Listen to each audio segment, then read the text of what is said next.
Good morning, everyone. Looks like we're about ready to get started here in just about a minute or two. Just wanted to log in here a little earlier to make sure mic and video was working okay. Let me double check everything here. So in that way, as we get started here in just about a minute or so, we can jump right into the topic about Dun and Bradstreet. Here, let me do a quick little adjustments. As some of you have probably noticed by my face, I am not Ty Crandall. He's actually on vacation with his family, so we're wishing him the best. My name is Lane McGleston. He asked me to fill in here today to be able to go over information about Dun and Bradstreet. So we're wishing Ty the best out on his vacation, and I'm looking forward to actually going through this information here with Dun and Bradstreet. This is a common topic to talk about when it comes to building business credit, or even if you're involved in business at all. If you're in business, or you're planning on building a business, or planning on doing anything regarding, a business, you're absolutely going to come across the company called Dun and Bradstreet. Hey, welcome those who are joining on. Yeah, come right on here. This is going to be an educational webinar teaching a little bit more about the uses of what you can use your Dun & Bradstreet number for, and the purposes of what Dun & Bradstreet was created earlier on. So hope you enjoy it, and those who catch us on later. And I know the new year is right around the corner, so we're kind of excited here at Credit Suite for all the fun and exciting things that are going to be coming in 2021, because let's put 2020 in the past. Awesome. Well, looks like we're set up here. Let me go ahead and start this slideshow so we can pull this up over here. Perfect. Looks like we're set to go in this aspect. Once again, for those who are just joining us, my name is Lane McGleston. I've worked with Ty for 10 plus years now. I met Ty, 10 years now past with the previous company that we worked with. I came over with our CFO, Megan Christensen, who's fantastic in the business industry. Before jumping into the business industry, I worked for Enterprise Rent-A-Car and worked in their risk management loss control department, which had to deal with a lot of credit and collection, and basically working through the process of mitigating loss. And when it came to the rental agency, was introduced to Ty Crandall and Megan Christensen and made the leap over here into the business industry, which I'm grateful that I did. I've enjoyed it, and it's been fantastic. For some of you who've met or seen some of the past webinars that Ty's done, all of them are kind of housed over in our YouTube station or on. The first slide that we were going to go over talks about what a DUNS number is, but I decided that even prior to this, I wanted to jump back a little bit of history just to give people an idea of what Dun & Bradstreet as a company is before just jumping right into a DUNS number. With working with many clients and many business owners through the years, oftentimes one of the most common questions that I get, especially when people are being introduced into the company, or into building business credit or starting a company, is they have a question. They ask, what is Dun and Bradstreet? Surprisingly enough, Dun & Bradstreet has been around for over 100 years. There was a gentleman named Ben Douglas back in the 1860s who had a mercantile company, and what he did is he started recording information about different companies that he was working with, and then he began to basically create a Rolodex of all of this information of these different companies, and he kept that history, and he would use it to be able to help make determinations of his business transactions. Later on in his life, he actually turned the company over to a brother-in-law of his whose name was Robert Dun. Remember that last name, Robert Dun. So Robert Dun took over that company, and he continued in the path of Ben Douglas and recording information, gathering this information as they operated business to business. Later on came a gentleman named Dun Bradstreet. So there's the two names that we've heard, Robert Dun and John Bradstreet, and they were competitors. They actually worked against each other in a way as competitors to be able to gather this information. And they had two different systems of basically gathering information to determine their business to business relationships and how to operate and work. It wasn't until later on, until the 1930s, where these two companies came back together, where there was an issue back in the 1930s in US history. There was a decline in the economic situation as the Great Depression took place. These two companies realized that during this struggling time, rather than competing against each other, they decided it would be better for the two of them to join forces to look at each other's strengths. So that's where Dun and Bradstreet originally came about. So back in the 30s, they joined forces, and hence the name as we now recognize it today is Dun and Bradstreet, basically the last names of those original kind of owners or people who are involved. And then they created this system as data repair, or not data repair, data collecting. So in the same aspect, the way I like to look at it, and this is another common question that often comes across from clients, is when it comes to Dun & Bradstreet, what is their main purpose overall? And similar to personal credit is simply a way for you to get a quick snapshot of information about how a person looks when it comes to their history, credit history, their payment history, utilization. Dun & Bradstreet is a quick way to be able to get a snapshot for the business. Now, the algorithm, how they determine these scores and reporting are different than personal credit. So it does not follow the same kind of algorithm of like a FICO score. And maybe this is getting a little bit too into the history of it overall, but I figured the first few minutes, it's good to lay a foundation for individuals to kind of see. The same way that you can have a foundation for personal credit, the business can do the same. But you want to think of them as kind of different languages. Languages are able to communicate across the board. Personal credit might be a certain language because they're reporting things differently. When it comes to business credit, it's a different language as well.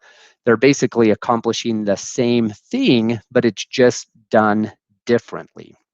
One of the biggest difference to be aware of is when it comes to personal credit is actually governed by laws. So the Free Trade Act, and they're governed by laws to protect the consumer. So the consumer using your personal credit is your personal identification. You have the right to be able to give it out or to not. People have to ask permission to be able to do that, and you have rights as your consumers to be able to protect that information. Business credit is a little different. It's more like the wild, wild west. So rather than thinking of it as a way of protection by these laws, it's the wild, wild west, meaning anyone can pull your report for your business. Anyone can contact Dun & Bradstreet, Corporate Experian, Corporate Equifax, and pull that report. They just have to pay for the report. It can be pulled every single day. It can be pulled multiple times a day. So there's no law preventing people from pulling that history when it comes to business credit. So when you put that in mind, you have to realize that the importance of the foundation of making sure your business credit has been established correctly is important. Okay, that's about 7 minutes of history. Hope that didn't bore anyone, but let's get into more of the detail of what this process is, or what Dun & Bradstreet is here to do. So specifically, if you have a Dun & Bradstreet number, you'll hear of something called a Duns number. Now, when I first got into business credit, I just assumed that the Duns number was because it was called Dun & Bradstreet. So I figured that's just the number that's assigned to you because the company name is actually Dun & Bradstreet. It turns out that that isn't necessarily the same. The DUNS number is actually, it's a data universal numbering system. Oh, this is the history that we just went over here. So let me actually go right through here And we'll hop to this next slide. So the data universal numbering system is where you get the actual DUNS number. It's actually a unique number that's specifically assigned to your business. It's assigned to the business based on your name and address. So in that way, it will follow the company through the history of that company. A little side note, when I first got into the industry of doing business and business credit and business building, I came from an industry that dealt a lot with personal credit. And I don't know why Dun Bradstreet decided to do a unique 9-digit identifier. Reason why it's a little confusing is because your social security number also happens to be a 9-digit identifier. Your EIN number happens to also be a 9-digit identifier. If you're foreign and you have an ITIN number, it also is a 9-digit number. So oftentimes this is a common concern that business owners have, is there's a concern because the number and the unique number is the same amount of digits as all these others. So it can be confusing, especially when you're applying for funding or if you're applying for credit. On most applications, they will specifically ask for these different numbers, and it's confusing to know which place you put the different numbers. So for an example, if you're applying for a business loan, they're going to ask for your social security number, which is a 9-digit number you're going to put in. They're going to ask for your EIN number, which is also 9 digits, and they're also going to ask for your DUNS number, which is 9 digits. Some have asked, is it okay to swap them out? So rather than using your social security number, do you just put your DUNS number there in placement? And the answer is no. You don't want to swap them out. You only want to put the appropriate number in the appropriate space when it's being asked for on an application. So just be aware that when you get to that point where you're applying for funding, you definitely don't want to swap them out. You want to keep things correct. You don't want to have any potential fraud on an application by putting the wrong number. But that is a common concern that comes up when it's dealing with Dun & Bradstreet hidden number. So once again, why they decided a 9 unique number, I don't know, but it would have made it a lot easier if they would have picked 10 or if they would have picked 8. But that's not the case. So Dun & Bradstreet is also one of the 3 major business credit bureaus. If you've heard of Dun & Bradstreet, chances are you've heard of Equifax and you've heard of Experian. Now, Equifax and Experian have business divisions, so they also report and gather information. They're not as old as Dun & Bradstreet. Dun & Bradstreet definitely is the oldest when it comes out to the industry. They've been around the longest, but both Experian and Equifax, after doing personal credit, recognized the importance of also gathering business credit, so they started doing it. And I know what some of you might be thinking, what about that third company? Whatever happened to TransUnion? Well, it turns out TransUnion looks like they just decided not to jump on board, and they are at least not in the industry as of right now. Now, those are the top 3 business credit bureaus. There's many others that are out there as well. Another one that's growing is Credit Safe. Credit Safe is another credit bureau. It's just not as big market share as it comes to these other credit bureaus at this time. But for today's purposes, we're going to be specifically just focusing on Dun & Bradstreet. So the DUNS number is that standard numbering system to identify the businesses around the world. And it was back in the 1960s where the company Dun & Bradstreet officially copyrighted that DUNS number. So the question is why? Why the DUNS number? And for these reasons, which I've shared earlier, but yeah, there's many businesses have similar names. These businesses also change hands over time through sales or inheritance. They also want to keep the records straight, so then that way there is an actual number that's assigned specifically to it. And it also will indicate your ownership of that business and how the various branches are linked together.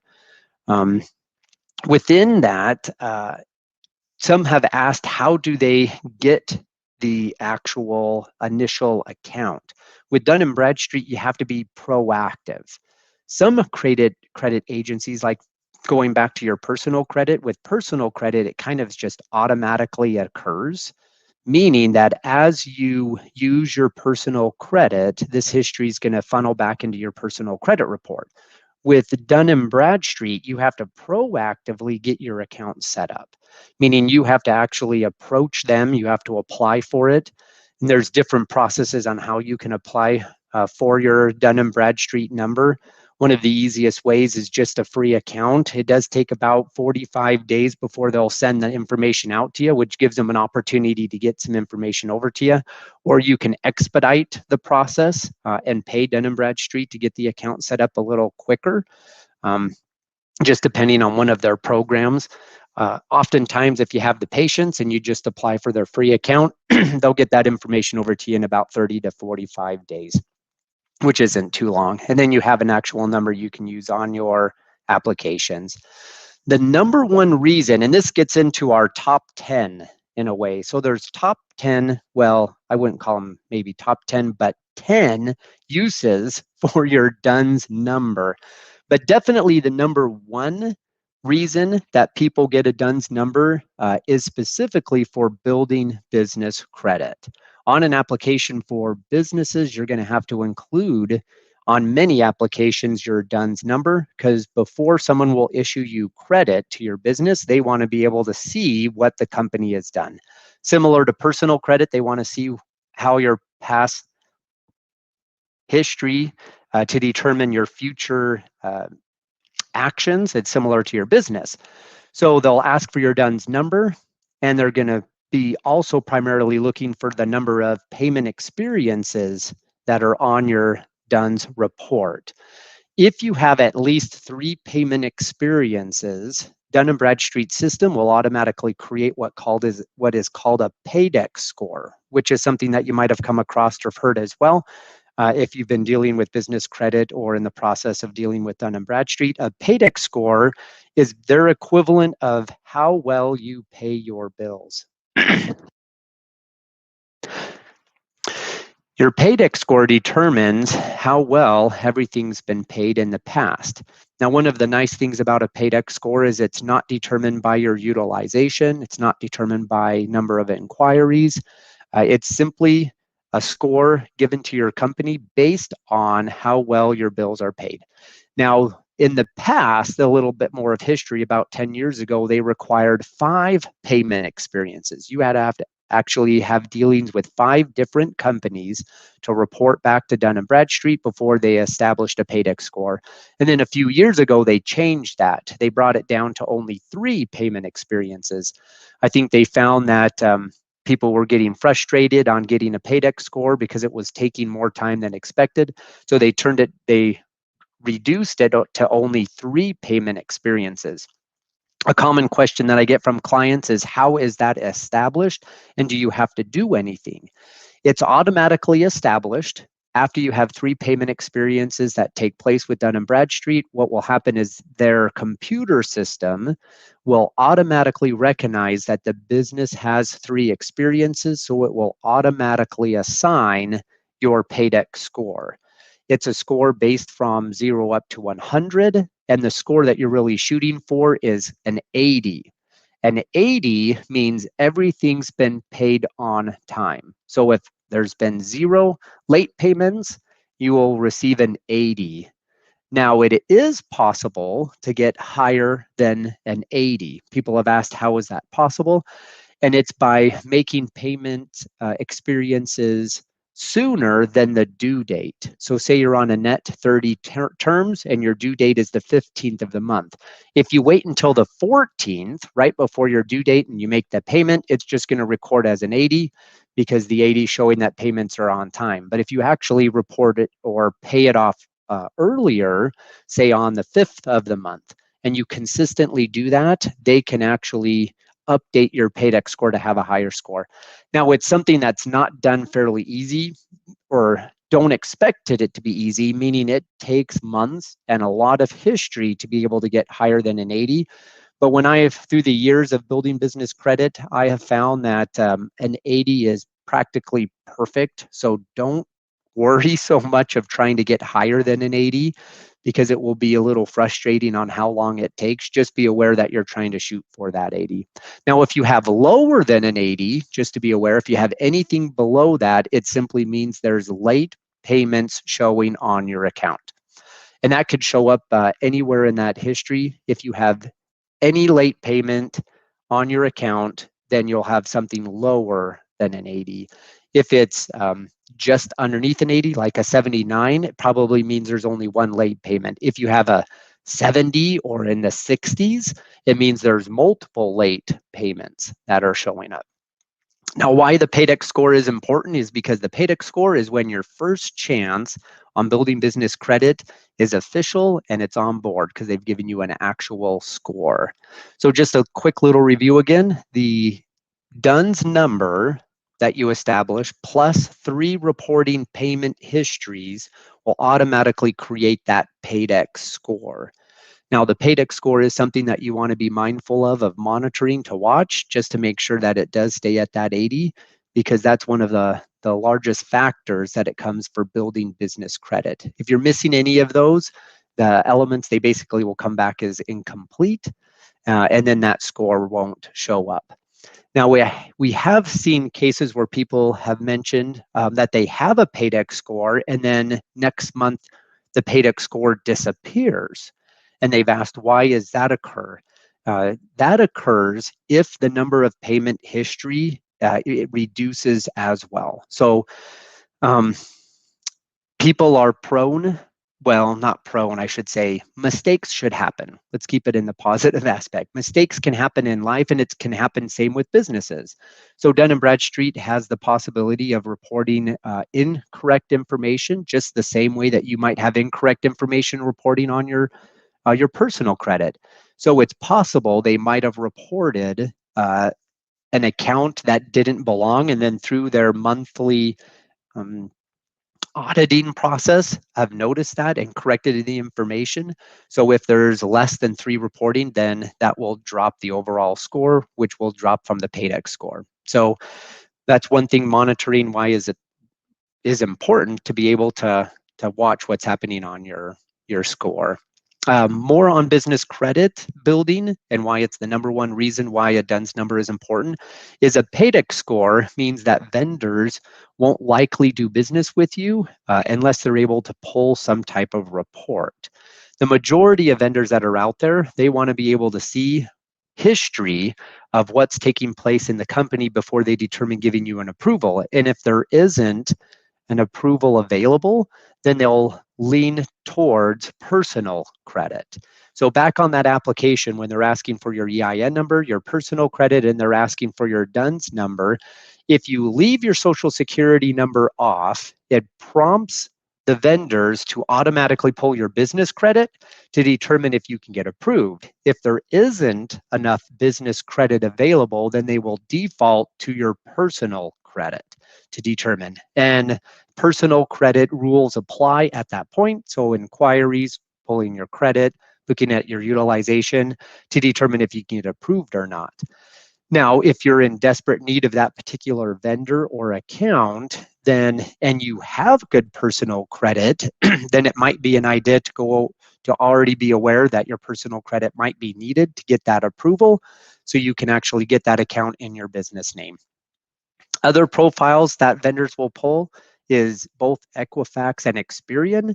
And if you don't have that payment history, they can often give you a low score or a failing score. So that's why it's important to make sure that when you're building business credit, to be able to have these type of information.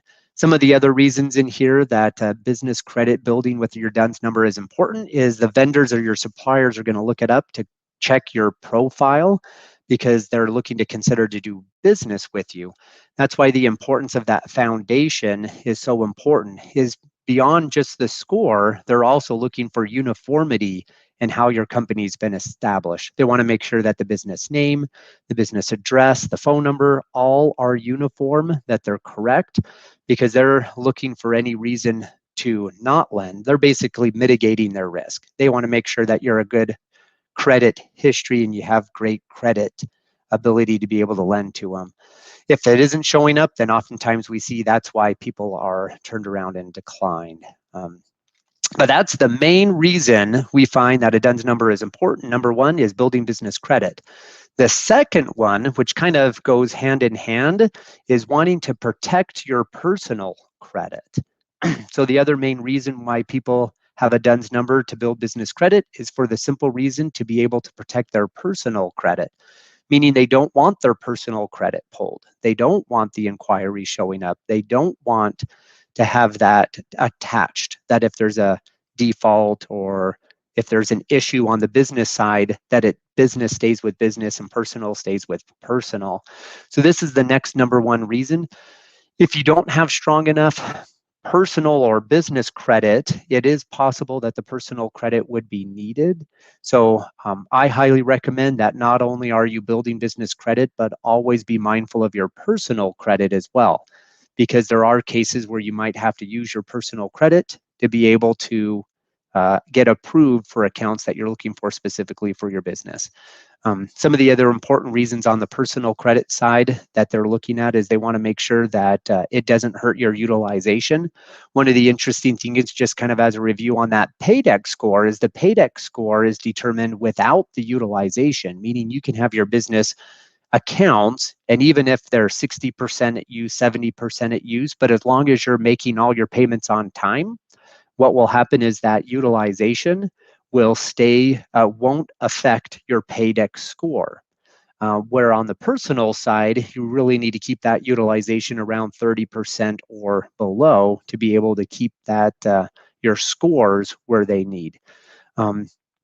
Oh, there it is, 30%. By using that personal credit to pay for business expenses, it's possible to keep things in your business name where they need to be in comparison to on the other end.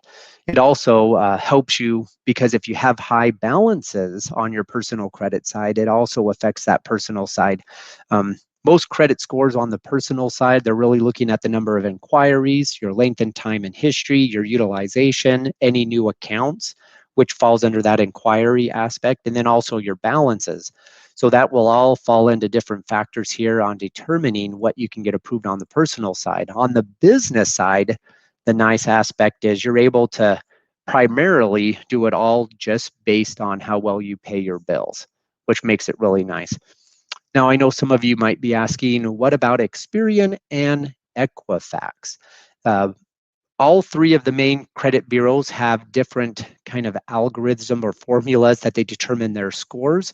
So it is true that Experian and Equifax do look at things a little differently. They're more in the language similar to personal credit. So your scores can be affected based on limits and length and time in history and inquiries on the Experian and Equifax side. It's not as dramatic as personal credit, but when it comes to specifically Dun and Bradstreet and the paydex score, it's not affected. It's just based on how well you pay your bills. So that's one thing to keep in mind when you start looking at different reports. And I'm positive we have a video in here regarding Experian and one about Equifax going over the specifics of those reportings as well. A little bit more on the protecting your personal credit side, why it's important. Late payments can really hurt on the personal side, but in the same way, late payments can also hurt on the business credit side. So definitely be aware of when those payments are due to make sure that they're being done early. We've had cases before that if you have a net 30 account and say for an example, it's due on the 15th and you pay on the 15th, the day that it's registered as due. There's cases we've seen where Dun and Bradstreet will actually report that as late because it was paid on the payment date of the due date. So whatever that date is, make sure you're paying it off beforehand overall, just as a little side note on a heartache to be able to skip over if you're going through that process. So that's number two. So number one was building business credit. Number two, which goes hand in hand, is protecting your personal credit. Probably the third most common reason why individuals really need a DUNS number, which some of you might be in these particular cases, is if you have anything to do with the government. Now, the government is probably the largest client of Dun Bradstreet. They actually require anyone who does government bids or dealing with the government are required to have a Dun Bradstreet number.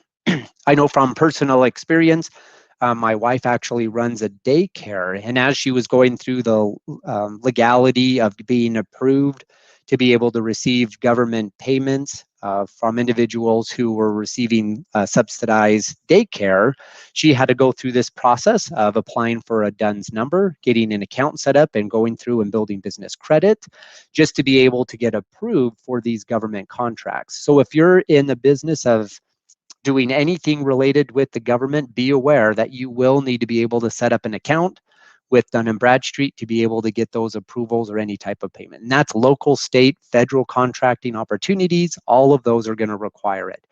Any of these specific, the system and award management system, they'll all require a Dun Bradstreet number.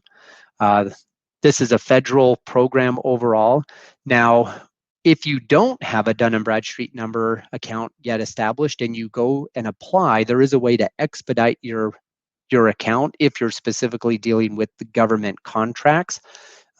So they might need to go through a little bit quicker, but you want to make sure that you don't want to fib. You only want to apply for a contract in that manner if that is the actual case. So I've seen cases where business owners have gotten into trouble because they've just said, yes, I'm going to deal with the government when they just wanted to expedite the system. And it sometimes can cause a red flag in that application process. So just to be aware of that if you are doing government work, then definitely you're going to apply for a DUNS number and have that established. The fourth reason why individuals really want to have a DUNS number is to be able to get longer terms with suppliers. Now, some of you might be asking what that typically means.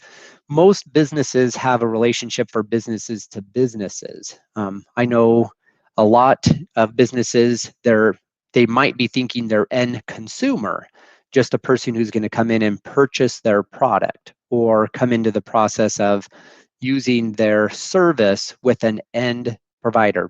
Now, for you to operate your business, you're going to have business-to-business relationships overall. And this is dealing with vendors and suppliers to make sure that your credit worthiness. Now, if you don't have that history, they might also ask for your personal credit as well. But if you have strong business credit and you have a history established, you can actually ask for longer terms. So rather than just getting the default of a net 30 account, which would require you to pay within a 30-day time frame, you might even be able to ask for a net 60 or a net 90-day term, giving you the ability to be able to pay your contractors or pay your clients off first before you have to pay for the supplies which you're getting from your different companies. But it all depends on your credit worthiness and depending if they'll give you those terms overall. So it is important that as you're growing, that this is one of the benefits of having a strong Dun & Bradstreet or building business credit history, is being able to then go to your suppliers and your vendors and being able to extend those terms longer, so then that way you can operate your cash flow in a better manner.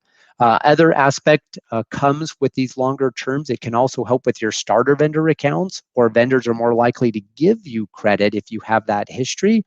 And they tend not to be too lengthy in time overall or have high monthly revenues. It all kind of depends on what specifically those vendors are looking for. So let's see. Oh, here they go. There it is. But they will be, invariably, they want your business to have a DUNS number to be able to go through that process. Some of these examples, I think we even have in here that we can pull up here. Most vendors, business-to-business related vendors, don't report. So if you took all the vendors that are out there that provide business credit or business funding, chances are they are not an automatically reporting vendor back to the credit bureaus. I think it's, last I heard, this statistic was less than 10% automatically or actually report back. So a couple of examples of ones that are reporting agencies would be like Uline, Crown Office Supply, and then Strategic Network Solutions.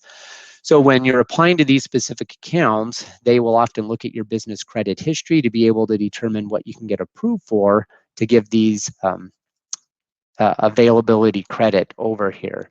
A little more detail on it is that even if these vendors which report may need to reach a certain minimum spending before they'll give you an approved, like Crown Office Supplies requires also an annual membership, and it might even take over 30 days reporting purchases to show up on that business credit report overall. And in that case, they're reporting that positive or negative payment experience. When it comes to Uline, they do selling and shipping, packaging, industrial supplies. They report to Dun Bradstreet and Experian, which brings up an interesting point. When it comes to personal credit, there's a high likelihood that if you use your personal credit, that it will show up between all of the credit bureaus. There are cases where they might only report to 2 out of the 3. With business credit, it's a little different, where the vendor has to apply specifically with the different credit bureaus. Meaning just because Uline reports to Dun & Bradstreet and Experian, in this particular case, they didn't report back to Equifax. So you have to be mindful of what accounts they apply for and which ones they're reporting. They're also specifically looking to make sure your business has that history, everything's uniform, bank accounts, and you must have a DUNS number before you're able to apply with them. Companies like Office Supply, they report to Dun & Bradstreet, Experian, and Equifax, to all 3 credit bureaus. They also must be in good standing with the Secretary of State, have an EIN number, DUNS number, be able to have everything reporting correctly and matches against your bank account, your Social Security, as well as what's showing up on your Dun & Bradstreet report as well. And in some cases, if it's required to have a license in the city or the state in which you're at, then they'll ask for that as well. So here's a good example where underneath Crown, they'll report to the 3 credit bureaus rather than in the case of Uline where they were just reporting to 2. Strategic Network Solution, they offer technology training and tech support. They report to Experian and Credit Safe. So they actually don't report back to Dun & Bradstreet, but they do report back to 2 of the others. Credit Safe is the credit bureau that I mentioned at the beginning, where they're trying to gain in market share by becoming one of the top 3. They're just going through the process of trying to gather as much information as they can. Other things specifically for a strategic network solution is new businesses can usually get a reporting credit limit of 1,000, which is pretty nice. But you would have to make sure you have your EIN number, your business entity squared away, your DUNS number, and like all these others, make sure everything matches.